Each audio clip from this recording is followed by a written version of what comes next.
My name's Rodney Smith, Fire Chief here in Cedar Hill. I've been in this business for 35 years. We've always been about community, we've been about neighbors, we've been about taking care of the people we serve. We hadn't always taken care of ourselves. We've also done some things that probably weren't very healthy, and I realize now that maybe those were coping mechanisms. And so we did it. We really didn't even know why, and some of it was bad behavior. And we've seen others exhibit that, and a lot of times, since we were in the struggle also, we turned a blind eye. Typically, when we would treat something, it was because of a disciplinary issue, but it was a disciplinary issue that we saw develop.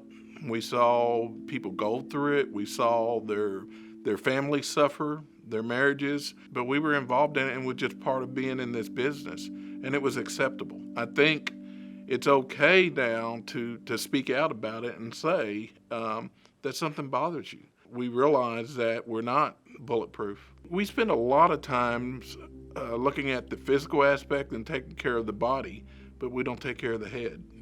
We don't take care of the mental aspect because I think at times we're scared to kind of peel back those layers because we know what's in there. It's very important now that we're able to have these discussions, because that's half the battle, and that we're able to have it with people who understand what we're going through, and that's not always been the case. And so it's very important that I can sit down with a firefighter and say, I know what you're going through, and typically they know that, yeah, I've been there, I've been in that trench, and to be honest about what it's done in my life and the things that I've went through.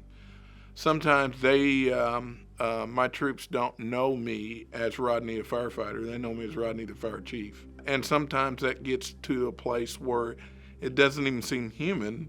This person never been in a burning building. He's in there on a computer. I think it's important to share the stories and share the things that you went through also, because they weren't there with you. It's different, and sometimes you kind of expose yourself. You put yourself out there, but it's needed. If we're going to be healthier as an industry, it's needed that we sit down and we have those conversations.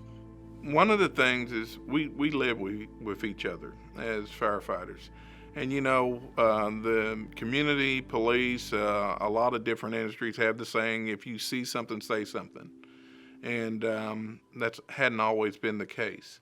And so I think it's important that we have a pulse on each other, and that we know that argument you had last night may have been about that call we ran last shift. And I'm not saying you go the formal route, but say something to that individual. I've had individuals that I've noticed a behavioral change that just came out of nowhere. And then when I look back in my career, I think I probably could have made a difference if I'd have said something instead of just being a casual observer. We've got to be close enough and care enough to say something, and to say something to them, and especially when it's way outside the bounds. We know that there's individuals a lot of times that are treating things or self-medicating or doing things of that nature that, you got to speak up. You can't drink these things away. We're brothers and sisters. Let's be family, and let's agree that we can have those tough conversations, and we can be okay after that.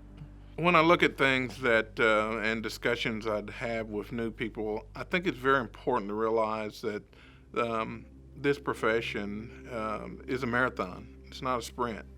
And a lot of times we come out of the gate too fast.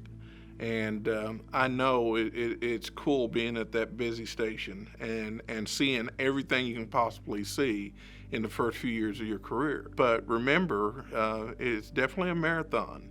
And sometimes you may need a break. And going out to a slower station to regroup is perfectly fine. And don't look at that as a weakness. I think as humans, we're only designed to see certain things. And sometimes that system overload is not good. So pace yourself. When I think about being in it 35 years, I didn't always pace myself. I was always proud to be at that busiest station and be at those fires and the shootings and the fatality wrecks and stuff. And quite frankly, I felt I was really good at it, but I focused on the task, and a lot of times there was no focus on me. I tell people all the time, some of the things we did in firefighting years ago, it was just about me and the crew. I wasn't even thinking about my family. Some of the buildings I went in to save that burn-up refrigerator, there's no resale for half a couch, but we were just doing it. And a lot of times it was just that macho, let's get in there, let's get this done, and we weren't even thinking about the impact that we were having on our brains, our bodies, the stuff that was coming through our bunker gear, and that we're dealing with the health effects of that now. So this is very much a marathon. Be smart about it.